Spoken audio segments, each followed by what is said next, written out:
Welcome to Courageous Parenting Summit, transforming challenges into opportunities. I am Filza Jabin, mother of three beautiful children, teen and parents, transformational leadership coach. And today we have here with us Brandee Safran.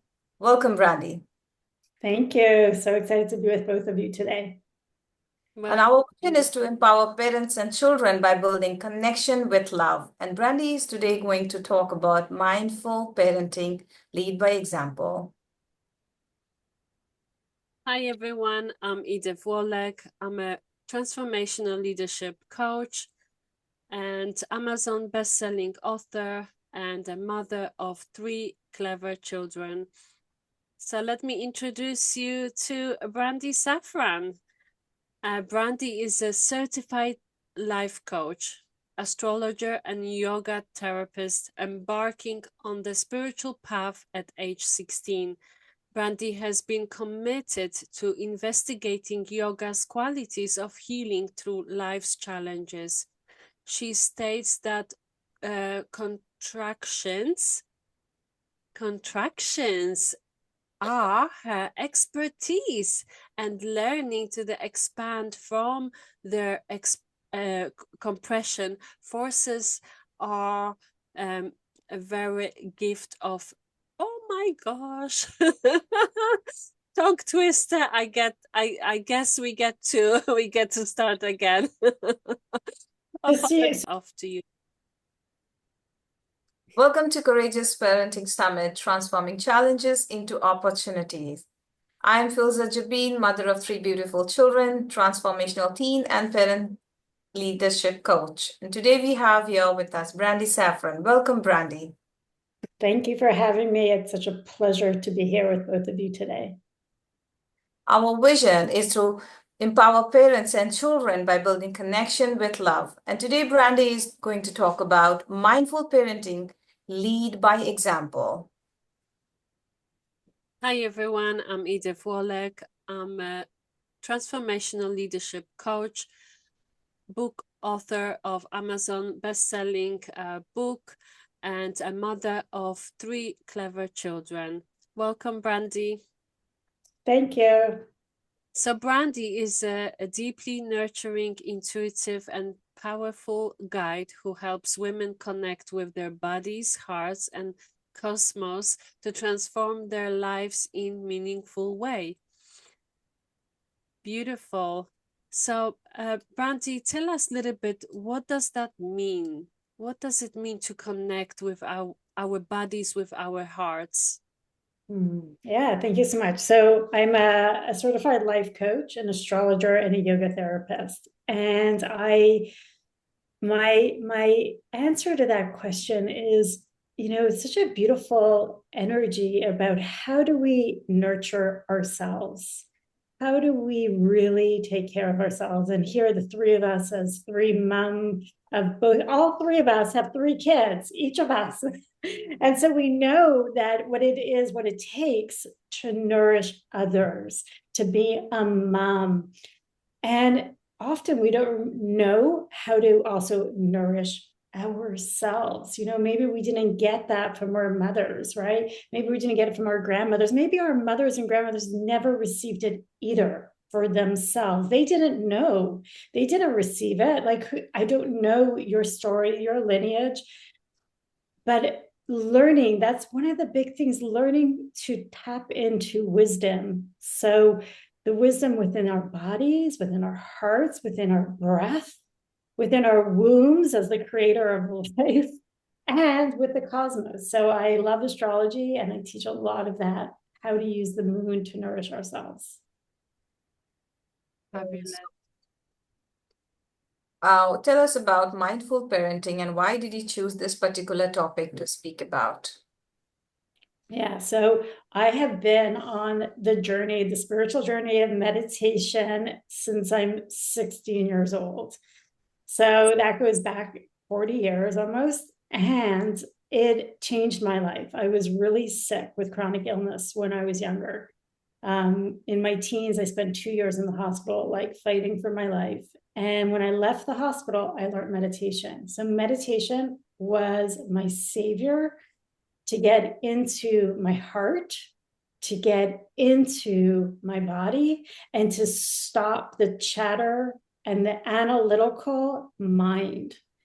So mindful parenting to me is that no matter what was going on in my day with my 3 kids, I would meditate twice a day. And even if that meant that I'd be meditating with 3 kids jumping on the bed, I would meditate. And they knew that it was mommy's time. It was mommy's time to get quiet. And I would ask them maybe sometimes that it's quiet time, and they wouldn't always listen. And that's okay, because if there was no emergency, I wouldn't have given my attention. My intention at that time was for me. And so I learned this out of necessity for taking care of my nervous system, because my nervous system was so out of whack and could easily get out of whack, like so many of us. So for me, it was my medicine. My medicine is meditation. And lead by example was that, it's my kids meditate, my kids pause, my kids always know that message that they get to take care of themselves first before they can take care of everyone else. They need to be regulated. They need to check in with their bodies. They need to check in with where they're at in their minds, where they're at. Like, are they even feeling what they need for themselves? So it was by example and practice and practice and practice again and again every single day, like every ritual that I'm sure that you guys do as well. It's a ritual. And so that is what I mean by mindful parenting. Okay. So Beautiful. wonderful. How does how does modeling mindfulness impact a child's ability to navigate relationships and challenges as they grow? I don't think that, I didn't teach my kids the philosophy. I just embodied it. So I was the embodiment of groundedness. I was the embodiment of pausing. I practiced it. So they would then, when they wanted to, and if they so choose, they would come to me, Mommy, I want to get quiet. Mommy, could you I'm a Reiki practitioner as well. Mommy, could you put your hands on me for healing? Mommy, I just need to breathe, or just, I need to stretch my body. I'm so tight. Everything hurts me. So there was never a force, because of course, if you tell your kids that you get to do this, they're not going to listen. So it was never something, and especially, when your mother is a yoga teacher and your mother is a meditator, I don't know about you, but they don't always want to be doing what you're doing.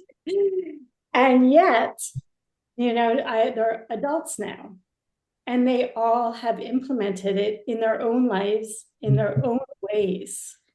So I don't know if that answers your question, Edith. Did that answer your question? Yeah, that definitely did. Yes, thank you. So what role does active listening play in mindful parenting? And how can we as a parent practice it? Oh, it's such a great question. I mean, active listening in any and every relationship is completely such an important topic. So I would really, what role does it play in any relationship, whether parenting or not parenting, is to, one, within yourself, to be able to receive. That's like my first thing. Am I here? Am I grounded? Am I available right now? Checking in that you're available. Because there's been times, that I also have ADHD. So my kids could be talking. I'm not even listening. So sometimes to tap in, am I available to receive within myself? And if my kids are like, okay, they're coming to talk to me, make sure that I am available to listening. And if I'm not, to say, hold on, I'll be ready to receive in 2 minutes. Just give me 1 minute. Because if I'm cooking dinner or doing something, I'm not present. So they're not going to feel my presence. No. So I think number one would be that, check in. Are you available to receive? Are you available to listen? I'm all ears. I'm all ears, and just to listen, not to respond, not try to fix. As parents, we love to fix. I love to fix. I love to support. I love to fix, but they may not want that. They just maybe just want to let everything out and just be heard and just be heard. So that would be my first thing is, are you available? Okay, great. I'm here. I'm all ears. I'm here for you. Are you open? Do you want to receive some support or some guidance, or do you want me just to listen? Because there's times just for listening, right? And there's times that like, could I offer you support? And they could say no. Okay, great. So openness. Mm. That's great. As a parent, you always want to raise confident and resilient children. How do you foster that? Like if we're supporting parents who have young children that they don't really think about being resilient or confident because they are children, they are babies. So how can we support them with some kind of guidelines or guidance to raise resilient children?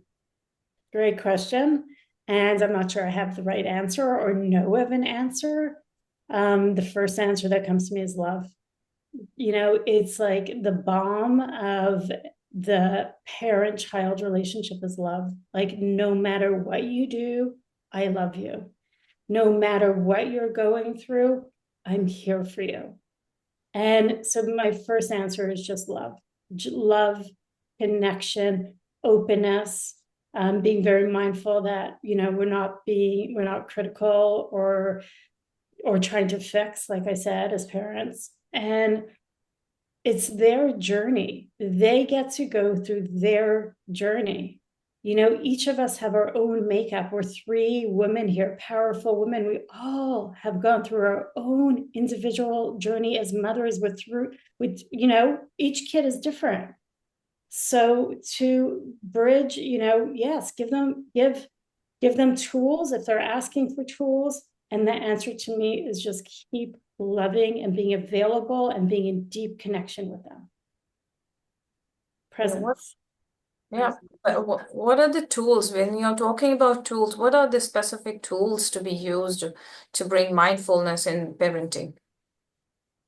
Specific tools. First, for you to be authentic with what your practices are. You know, it's not that I was trying to be mindful. I was just being me. And it was my mechanism of taking care of me. And also being present for my children. Because if I wasn't taking care of me, so there are tools, everyone's different. So maybe for Edith, for you, it's walking. Maybe Philza, for you, it's swimming is a tool that you're using to decompress so that your nervous system is regulated, so that you are present. Because if your nervous system is dysregulated as a mother, you do not provide that regulation and that calmness for your children. You are coming from a place of anxiety or overwhelm or rushing, or they don't feel you. So it's for you as a parent, the responsibility lies on how could you nourish yourself completely so that you can 100% be available for them and they could lean on you and they feel calm in your presence. That's like the best tool I could give, is that you get to take care of your own nervous system. Brandee, you are a yoga therapist. How can we support, or how can we enroll our children to create healing with yoga? Oh my God, I have such memories and memories and memories, because just like I had a meditation practice and consistent, I had a yoga practice. So I'd have my yoga mats. It depends, how old my kids were, but there was always yoga mats for my kids next to me, or they could be on my mat. Just like if, some people listening, they might have fur animals at home, cats and dogs, they're all attracted to yoga. They all want to be on the yoga mat. So again, to me, it's lead by example. It's like, oh, you want to do it? Come sit next to me and do it with me. Let's play together, make it enjoyable. So when the kids are younger, it's more of a game. Bring in that imagery and that playfulness of like cats and dogs and lions and making it a whole experience that's playful and joyful. Nature, tree pose, like yoga can be really fun. And then, when your kids are getting older, there's growing pains. Oh my God, how many times do my kids wake up in the middle of the night? Ow, my legs, their bones are growing and their muscles are stretching and it hurts them. So teaching them just like how, to breathe into the pain and let's do some stretching around it. And it's never forceful, and let's do it. And I'll love to send you some pictures. Like when my kids are all together, we always practice yoga. It's their number one thing. I have 3 adult kids. We all get together and we all lay out our mats and we all practice, and they get so excited. They get so excited. So again, it's just, there's not a force, but there's a desire. And, and it's yoga is also, it's a huge variety. So my kids, some of them like it for the stretching ability, because I have one that's running a marathon next week, and then I have one that is a doctor and she has so much stress on her plate, and so she really has adopted yoga and meditation to keep her grounded and nourished as much as she could.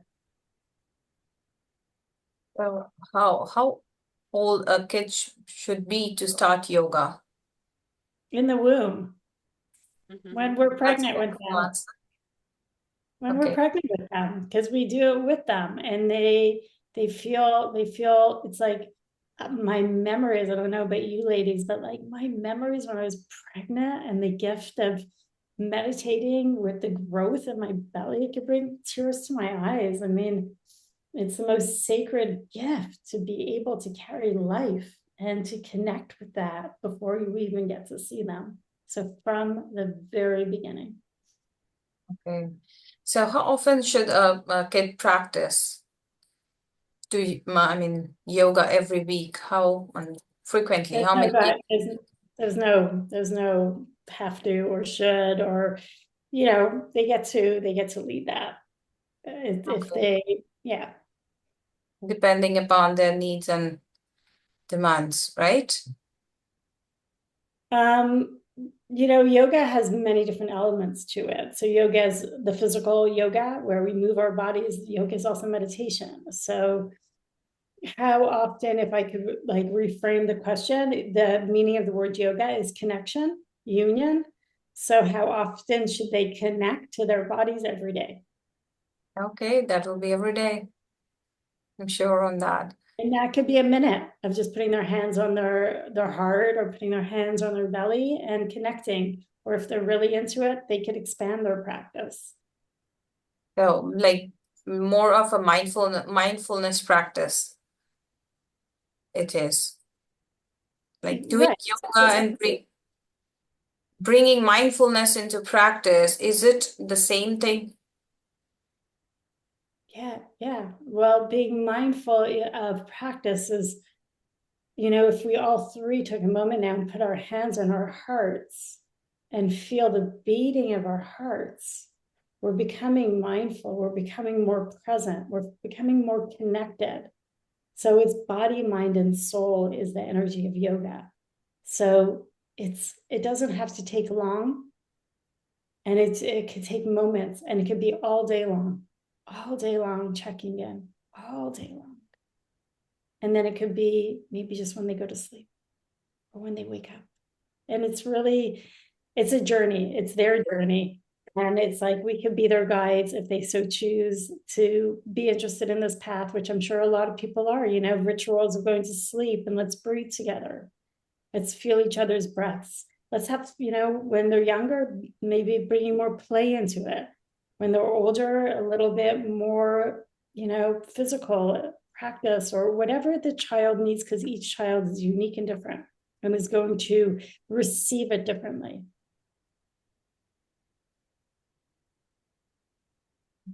So, speaking about our audience who are the parents, so how can parents balance being mindful with the demands of work, family, and personal time? How can they? Or, so I guess my question would be like, how could we not? How could we not? Yeah. How could we not? Because, yes, there's a lot of juggling. And just like Philza asked me the question regarding children, I think it applies the same thing to adults. There's no difference here. It's just, maybe for children, we get to teach them to breathe, hands on the body and breathe. But honestly, with adults, I do the same thing because we forget. And we forget that we don't only live in our minds and our mental minds, and we're not always just about rushing, doing. So in any moment we can, allowing just a pause to check in with ourselves. We're at a red light, sometimes all we have is a few seconds, leaning back, softening our shoulders, taking a conscious breath, not listening to anything. Sometimes a mindfulness moment could be, before you get home and you like park your car, checking in with yourself. Okay, where am I agitated? Am I bringing work home with me? The transition from home to work. How do I get to be when I walk in? What's my intention? That's mindfulness. Being aware. How do I get to be? Where is this? Where am I holding tension? I don't want to bring the tension in. What can I let go of right now? Okay. So really being in communication and checking in with our own selves again and again and again. How can we make our children practice mindfulness on a daily basis just by yoga, or is there any other tips which you would like to provide us?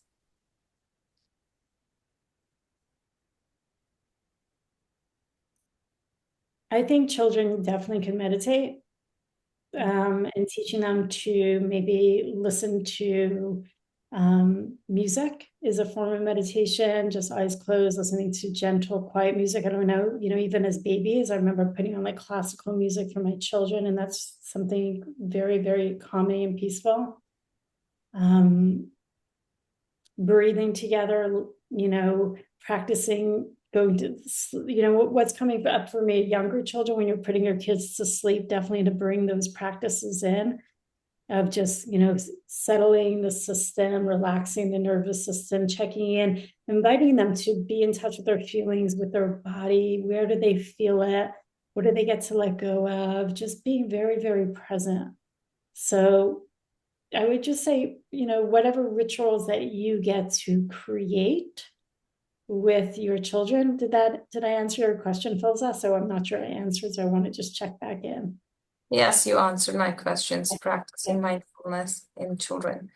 So modeling is the best way, which I'm hearing you say, to let children practice mindfulness on a daily basis, right? Yeah, I think that it starts with us. It starts with us. It starts with our own practice. It starts with our own way of being. It starts with being aware of ourselves and how we are, really present and aware and listening and open. And that if it's something that is important to us, then to show our children that this is what we do and this is how we take care of ourselves, just like the food we put in our mouth. The food, is it healthy or is it unhealthy? The way, that just basic things. So this, to me, because it's been in my life since a very young age, it's just something I do and have done. And so, yes, my kids have embodied it, and they use it in their own lives now that they're older. They still carry this practice. And so I know that both of you were also in leadership work. And when I did my thesis, one of the projects that we worked on, my kids were there and they were sharing. I was talking about the nervous system, and they shared that one of their memories is always jumping on my bed when I was meditating. and that no matter what, I would continue my meditation. And that it was a positive memory. It wasn't something like mommy wasn't there for me. It was a positive, it was a proud moment that like mommy's doing her thing. Mommy's doing her thing. And that this is part of who she is and what she does to take care of herself. And we're still here and we're not forgotten. And she'll be with us in 5 minutes. She'll be with us in 10 minutes. So being clear in your communication with your children. I'm taking 10 minutes to breathe. I'll be back in 10 minutes. So you don't just take off and they're worried that they're not being taken care of. Door is open and you're present to both yourself and to their needs. I love it, Brandee, when you were talking about checking in and teaching our children to check in with themselves. But how can we teach them to express their emotions? Because maybe they can check in, but how do we know that they know to you know, how can we teach them to express their own emotions and without judgment? Because that's the most thing that we would worry, that oh, how my mom is going to tell, you know, see me doing this, or you know, how can we teach them that? So the question I heard was, how could we teach them to express their emotions? Yeah, So I'm going to without come back. judgment. Mm-hmm. How do we express our emotions? How do we learn how to truly be authentic and feeling all of our feelings and creating a safe space that we could express ourselves so that we're leading by example? Because if you're being expressive and you're being authentic, they will learn that it is safe to express yourself, that it is okay. And of course, as a parent, we're always working on all of us and being not judgmental. I mean, it's a work in progress, right? As humans, we want to judge, we want to criticize ourselves, we want to judge ourselves. And so that's just a place where we're like, for me personally, I'm continually growing, you know, I'm just continually growing. I'm like a triple Virgo, that's my energy. I have very analytical, high critic. And then it's, how do I soften? How do I feel? How do I express my emotions? And then create that safety for them to express theirs. That's a big one. So, can you tell us from your experience about parenting with any like developmental delays, kids, and bringing yoga and mindfulness in their life?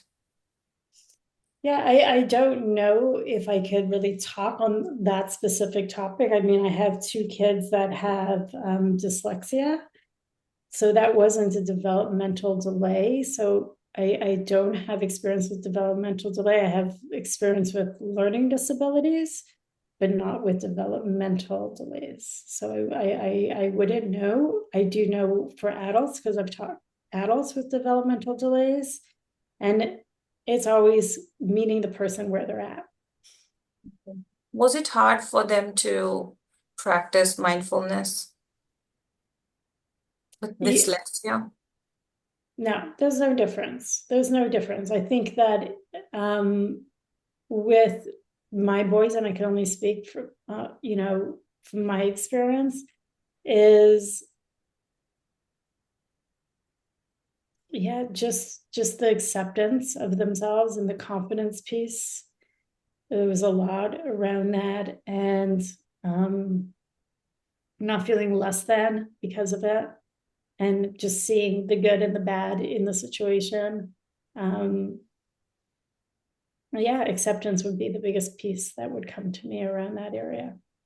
It's a big one because practicing mindfulness is not hard if only we are practicing it day to day. Nothing is going to happen overnight. We need to recondition our brain into doing and grabbing these habits. So can you talk about a little bit about habits, importance of habits in our life? having a good habit? For parents, are we talking about? Yes, for parents.